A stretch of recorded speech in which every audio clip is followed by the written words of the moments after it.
Bonjour chers taureaux, voici vos prévisions pour cette année 2018. Alors si je vous dis que c'est votre année 2018, vous allez me dire non, ce n'est pas possible, je n'y crois pas. Et oui, si mes prévisions sont justes, et je le souhaite, je vous le souhaite, et je me le souhaite aussi pour continuer l'aventure, a priori 2018 vous réserve de bonnes surprises avec l'arrivée d'une planète assez incroyable, une planète plutôt rebelle qui peut secouer comme ça l'échiquier mais dans le bon sens, c'est Uranus.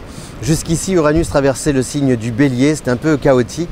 Et là, si vous voulez, on a la présence d'une planète indocile qui n'en fait un peu qu'à sa tête, mais qui en même temps peut avoir des idées géniales, dans un signe plutôt casanier, pas réservé, mais qui campe un peu sur ses positions, qui aime bien son confort, etc. Donc, qu'est-ce que ça donne? Ce n'est pas négatif, parce que ça permet, si vous voulez, ça va vous permettre d'innover tout en restant à l'intérieur du cadre. Et puis vous avez des planètes solides qui vous protègent, ce qui veut dire que vos arrières sont assurées. Aussi, n'ayez pas peur d'innover, d'inventer, de vous renouveler.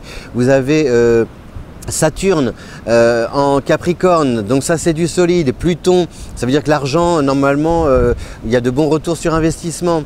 Il y a aussi Pluton en Capricorne, ça c'est le passé qui, toutes les expériences que vous avez acquises jusqu'ici vont, comment dire, ouvrir de nouveaux horizons. Vous avez Neptune en Poisson, c'est aussi bénéfique. Alors bien sûr, il y a une planète qui s'appelle Jupiter qui est en Scorpion, votre signe opposé, mais ce n'est pas négatif non plus parce que justement, comme vous êtes soutenu par toutes ces planètes massives juste autour de vous, enfin dans votre entourage, avec surtout ces influences en Capricorne, a priori Jupiter, justement, vous pouvez, gardez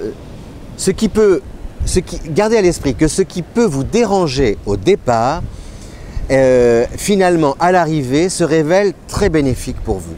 C'est, vous savez, l'expression un mal pour un bien. Là, c'est un tout petit mal pour pour beaucoup de bien. C'est ça un peu l'effet Uranus, plus toutes ces planètes lentes qui gravitent autour de signes alliés ou même opposés. Alors, les planètes aussi à retenir avec les dates. La première, c'est donc Mars. Mars qui traverse le Capricorne, pardon, votre signe allié du 18 mars au 16 mai. Donc le printemps est bénéfique pour vous. Par exemple, vous doutiez, vous disiez tiens, est-ce que ce projet va être reconduit? Est-ce que cette activité sera lancée? Est-ce que je vais obtenir ce poste, etc. A priori, avec Mars en Capricorne, normalement, vous obtenez des réponses qui confirment votre position, qui amorcent un changement heureux en tout cas, et surtout qui vous permet d'aller de l'avant, l'esprit rassuré. Donc a priori, normalement, les nouvelles sont très bonnes dans cette période. Mars qui va encore revenir en Capricorne entre le 14 août et le 10 septembre. Donc là, c'est vraiment, si vous voulez, un peu l'apogée de votre carrière avec des activités qui prennent de l'ampleur, qui rayonnent, il y a un rayonnement. Vous pouvez aussi cumuler plusieurs activités, c'est-à-dire travailler, être salarié d'un côté, être votre propre patron de l'autre. Par exemple aussi, vous avez votre maison, vous pouvez, je sais pas, la louer, l'améliorer. Enfin, il y a tout. Si vous voulez, c'est comme si vous aviez devant vous des outils, mais avec une utilisation nouvelle. Voilà, que vous allez pouvoir, une utilisation nouvelle, oui, que vous allez pouvoir mettre en œuvre grâce à cette influence d'Uranus. C'est-à-dire que tout est là et vous allez voir un peu les choses sous un angle différent. C'est votre point de vue qui change. Et parce que votre point de vue change, vous allez donc utiliser tout ce qui est à votre disposition d'une manière différente et positive.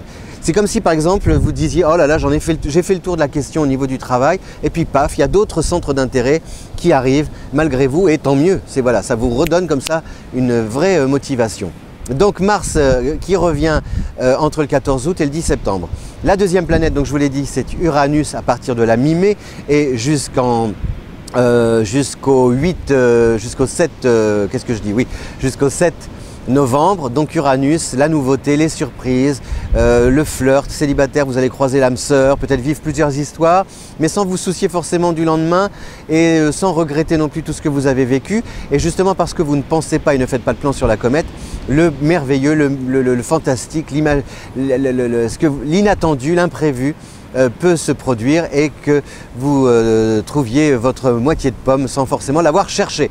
Voilà, en couple aussi, c'est une grande aventure, de grands projets amoureux que vous mettez en œuvre et qui vont prendre de l'ampleur donc grâce à l'intervention d'Uranus.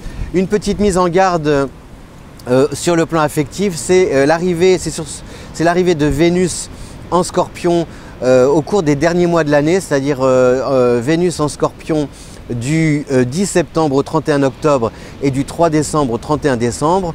En gros, donc gardez à l'esprit tout le mois d'octobre et tout le mois de décembre. Là, vous pouvez vivre quelque chose d'assez incroyable et jusqu'à perdre le contrôle au niveau de vos sentiments. Donc le cœur va battre à 100 à l'heure.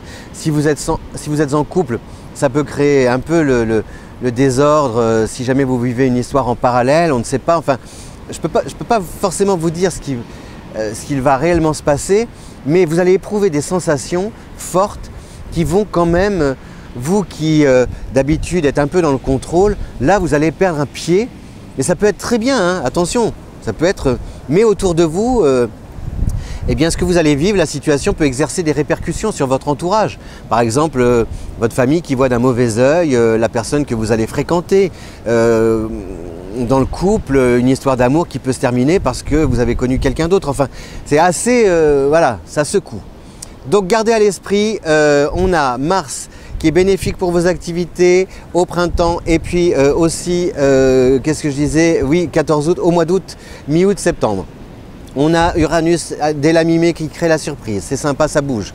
Et on a Vénus qui vous met en garde en octobre surtout et en décembre avec la passion. La passion c'est moi, c'est plus fort que moi, donc attention. Et puis que vous dire d'autre? Que vous avez sinon c'est une année très riche, nouvelle, un taureau complètement... vous n'allez peut-être pas vous reconnaître, vous épatez vous-même. Ça ne vous ressemble pas ce que vous allez accomplir. Mais en même temps, ça ne vous ressemble pas par rapport à ce qu'on a connu de vous jusqu'ici, mais peut-être que finalement, c'était ce qui était en sommeil que vous n'osiez pas exprimer et qui là, aujourd'hui, grâce à l'influence d'Uranus, vous voyez, impossible de passer à côté de vous-même. C'est ça 2018. Alors, ça peut surprendre votre entourage, mais à l'arrivée, vous êtes en accord avec vos désirs, vos sentiments et les actions que vous souhaitez entreprendre. À bientôt et bonne année!